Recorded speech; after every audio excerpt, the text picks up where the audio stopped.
সচিবালয় এবং অন্তর্বর্তীকালীন সরকারের প্রধান উপদেষ্টা ডক্টর মোহাম্মদ ইউনূসের বাসভবনের আশেপাশে সব ধরনের গণজমায়েত সভা সমাবেশ নিষিদ্ধ করেছে ঢাকা মহানগর পুলিশ ডিএমপি।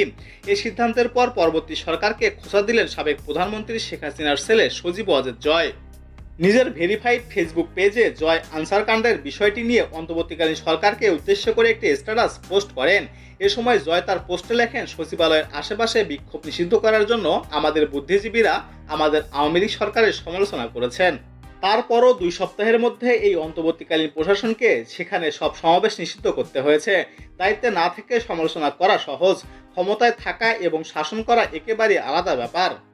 উল্লেখ্য, সচিবালয়ে আনসার সদস্যদের সঙ্গে ঢাকা বিশ্ববিদ্যালয় শিক্ষার্থীদের ধাওয়া পাল্টা ধাওয়া ও সংঘর্ষের ঘটনা ঘটে।